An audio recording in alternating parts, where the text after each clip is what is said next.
ঠকাতে। দেখো না মা, গাছে কেমন বড় কাঁঠাল। চলো পেড়ে ফেলি। মা, ওর কথা বিশ্বাস করো না, তুমি তো আমাকে চিনতে পারো মা, আমার চোখের দিকে তাকাও।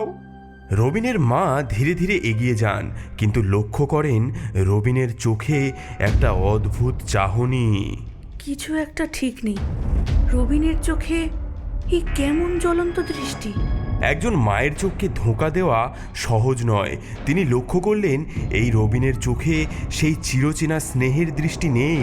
তখনই তার মনে পড়ে যায় বহু বছর আগের সেই রাতের কথা।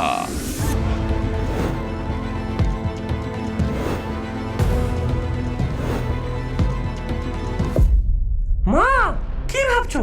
চলো কাঁঠালটা পারি। হ্যাঁ বাবা, কিন্তু আগে একটা কাজ। আমাদের বাড়িতে নতুন ফল এলে ঠাকুরের পুজো দিতে হয় যে। কিন্তু মা। আমি এক্ষুনি আসছি বাবা, তুমি এখানেই দাঁড়াও। হ্যাঁ। রবিনের মা ঘরে চলে যায়। এদিকে রবিন কাঁদতে থাকে। রবিনের মা জানেন তার হাতে এখন মাত্র কয়েক মুহূর্তের সময়। তার স্বামীর মন্ত্রপুঁথি খুঁজে বের করতেই হবে তাকে। রবিনের মা একটি পুরনো ঘরের দরজার সামনে দাঁড়ালেন।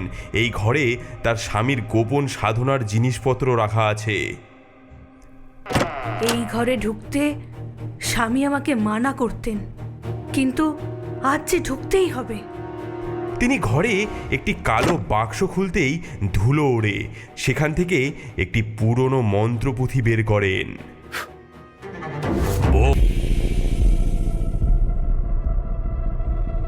মা, কোথায় গেলে? তাড়াতাড়ি এসো মা। রবিনের মা মন্ত্রপুঁথি নিয়ে বাগানে এলেন। ছদ্মবেশী রবিন তখনও দাঁড়িয়ে আছে গাছের নিচে। বৌদি, আজ তোমার খেলা শেষ হবে। আমার ছেলেকে ফিরে পাবোই আমি। ওম সত্যম প্রকটায়। ছদ্মবেশ ভেঙে যাক। কি? কি মন্ত্র পড়ছো তুমি?